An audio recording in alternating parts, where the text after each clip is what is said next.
నువ్వు అసలు ఏం మాట్లాడతావు నీకన్నా అర్థం వద్దా? గజనీ కళ్యాణ్ అని పెట్టుకో, పవన్ కళ్యాణ్ పేరు తీసేసి నువ్వు గజనీలానే మాట్లాడుతున్నావు వచ్చాం. అపరిచితులు లెక్క ఇప్పుడు ఏం మాట్లాడతావు నీకే అర్థం కాదు. ఓ పక్క విజయ్ సీఎం అవటంతో నాకు అసూయ పెరిగింది అంటున్నావు. సిగ్గులేదు చెప్పుకోవడానికి. అసూయ పెరిగిందని అసూయ అవుతుందంట. మొన్న ఏమన్నావు, ఊళ్ళో పెళ్లి కుక్కల హడావుడైంది అన్నావు. ఇప్పుడేం అసూయ అంటావు. నీ జీవితంలో నువ్వు సింగిల్గా ఎమ్మెల్యే కాలేవు, ఆయన సింగిల్గా ముఖ్యమంత్రి అయ్యాడు పార్టీ పెట్టి.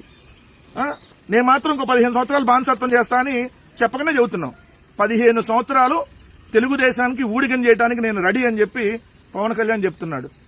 మొన్నటిదాకేమో రెచ్చగొట్టి అధికారంలో లేనప్పుడు అధికారం కోసం చవటల్లారా, దద్దమ్మల్లారా, సన్నాసుల్లారా, ఎదవల్లారా, ఈ కదా నువ్వు వాగిన వాగుడు. రోడ్ల మీద చొక్కా ఇప్పదీసి కొట్టిస్తా, ఒక్కొక్కరిని పేకబిసికి సంపేస్తా అని మాట్లాడినటువంటి పవన్ కళ్యాణ్ ఈరోజు నీతి వాక్యాలు చెప్తా ఉన్నాడు. ప్రశ్నిస్తానని పార్టీ పెట్టి నువ్వు ఆల్రెడీ వెళ్ళి తెలుగుదేశం వాళ్ళ సంకలో దూరి అవతలాడు ప్రశ్నిస్తే మాత్రం నీకు బాగా కోపం వస్తుంది, లేకపోతే జర్రం వచ్చింది. మరి కోపం ఏందో ఈ జర్రం ఏందో అర్థం కాదు. అబ్రహాం లింకన్ గారు మాట చెప్పారు, ఏదైతే అధికారం ఇచ్చి చూడు ఎవడి నిజస్వరూపం ఏంటో బయటపడిద్దని. ఈ రోజు అధికారం ఇచ్చి చూసినా కదా పవన్ కళ్యాణ్ నిజస్వరూపం బయటపడింది. అధికారం రాకముందు వేసినటువంటి డ్రామాలు, సుగాలి ప్రీతిని రాజకీయంగా సుగాలి ప్రీతి గారి అంశాన్ని వాడుకొని నేను అధికారంలోకి వస్తే మొట్టమొదటి సుగాలి ప్రీతికి న్యాయం చేస్తా అన్నావు. 2 సంవత్సరాలు అయింది, నువ్వు వెళ్ళి మాదాపూర్లో పడుకున్నావు. ఏమైంది సుగాలి ప్రీతి గారికి న్యాయం? ఎందుకు ఈరోజు నువ్వు నోటు మెదపట్లేదు? అధికారంలోకి రాకముందు 30,000 మంది మహిళలు మిస్ అయ్యారని చెప్పి గాలి కోతలు కూసావు కదా. ఇప్పుడు అధికారం ఇచ్చి చూసినాక అసలు నీ రంగు ఈరోజు బయటపడిందని చెప్పి ఈరోజు మీ జనసేనల్లో అంటున్నారు.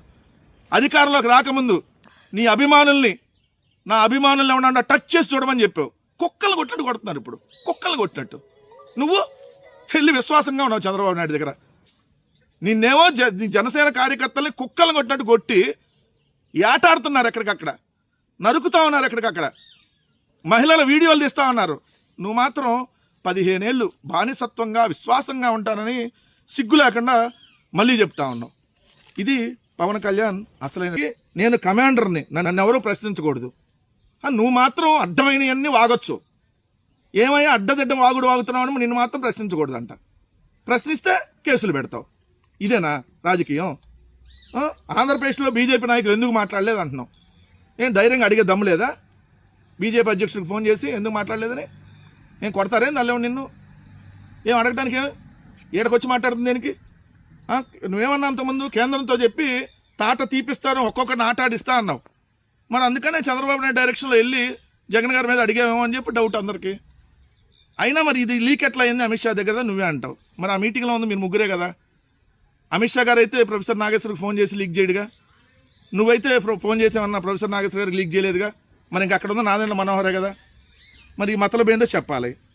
2 సివిల్ సప్లైస్లో అక్రమాలు చేస్తుంటే ఒక జనసేన నాయకుడు ఇంకో జనసేన నాయకుడికి లీక్ చేస్తున్నాడని నువ్వే చెబుతున్నావు. అంటే సివిల్ సప్లైస్లో అక్రమాలు జరుగుతుంటే నోరు మూసుకొని నువ్వు ఎందుకు కూర్చున్నావు? లీక్ చేసినాడు ఎందుకు మాట్లాడుతున్నావు? ఆ రోజు సీజ్ ద షిప్ అన్నావు కదా.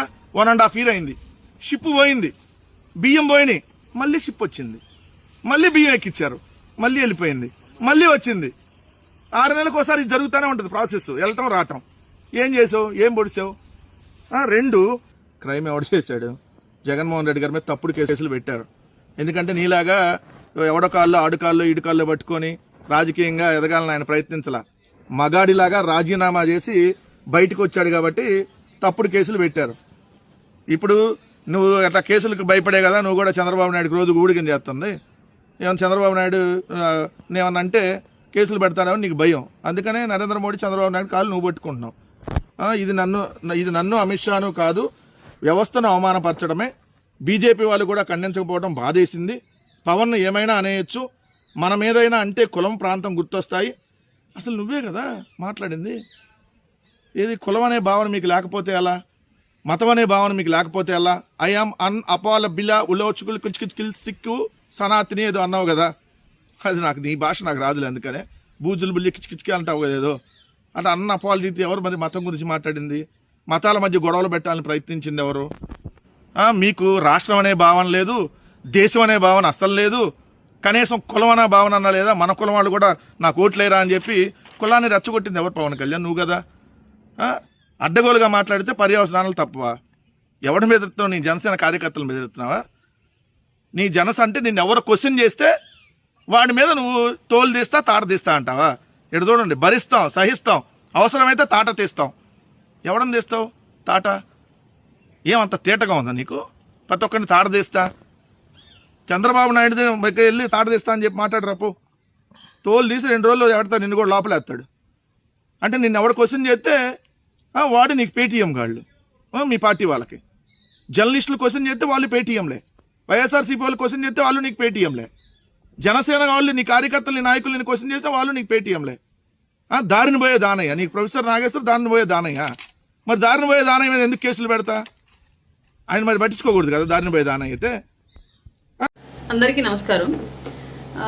ఊర్లలో పిచ్చికొక్క స్టోరీ మీ అందరికీ తెలిసే ఉండొచ్చు. జనరల్ గా పిచ్చికొక్క ఏదైనా ఒకటి పిచ్చి పట్టిన కుక్క, సహజంగా ఒక మంచి కుక్కకి పిచ్చి పట్టినప్పుడు అది బిహేవ్ చేసే పద్ధతి అలా ఎలా ఉంటుందో మీ అందరు చూసే ఉండొచ్చు. ఎలా పడితే అలా అరుచుకుంటూ, ఏది పడితే అది చేస్తూ, ఎవరిని పడితే వాళ్ళని కరుస్తూ రక్కుతూ వెళ్తూ ఉంటుంది. దాన్ని అలాగే కనుక ఎవరు అడ్డు రాకుండా వెళ్ళనిస్తే సుదూరమైనటువంటి ప్రయాణాలు సొంగలు కప్పుకుంటూ, ఎక్కడ తాగడానికి నీరు లేక దాని రోగం దానిలోనే ముదిరిపోతూ చావు అంచుల వరకు తొందరగా వెళుతుంది. అలా కాకుండా మిగతా మంచి కుక్కలో ఇంకొక వ్యక్తిలో వీళ్ళు కనుక దాన్ని కట్టడి చేయాలని చెప్పేసి ప్రయత్నం చేస్తే అది అంతకంతకు డబల్ అయ్యి ఇంకా ఎక్కువ అరుస్తూ, ఇంకా ఎక్కువ మందిని కరుస్తూ, ఇంకా ఎక్కువ కుక్కలకి పిచ్చెక్కిస్తూ దాని యొక్క లోపల ఉన్నటువంటి విషపు తాలూకు సంతతిని ఎక్కువ పెంచుకుంటూ వెళ్ళేటువంటి పరిస్థితి ఉంటుంది. ఇది పిచ్చి కుక్క స్టోరీ జనరల్ గా. అందుకే పిచ్చి కుక్కకి పిచ్చి పట్టినప్పుడు కుక్కకి దాన్ని ఎవరైనా సరే సహజంగా వదిలేసి దానికి ఎవరు అడ్డు రాకుండా ఉంటే అదే తొందరగా కనుమరుగైపోద్ది. అలా కాకుండా అడ్డుపడితే ఖచ్చితంగా అది ఇంకా నేనున్నాను అని చెప్పేసి దాని ఉనికిని చాటుకునేటువంటి ప్రయత్నం చేస్తూ ఇంకా బలాన్ని పుంజుకొని తిరగబడుతూ ఉంటుంది. ఒక నీతి చెప్పాలనుకుంటున్నాను. ఏంటి అంటే క్లియర్ గా విలువలు వదిలేసిన రాజకీయ నాయకుల్ని, వలువలు విడిచేసిన దేహాన్ని ఎవరు ఎక్కువ కాలం చూడరు. ఫస్ట్ క్యూరియాసిటీతో, ఆ తర్వాత యాంగ్జైటీతో, ఆ తర్వాత అవసరంతో, ఆ తర్వాత మొహం మొత్తేసి పక్కన పెట్టేస్తారు. ఇది జనరల్గా ఉండేటువంటి లక్షణాలు, మనుషుల యొక్క లక్షణాలు.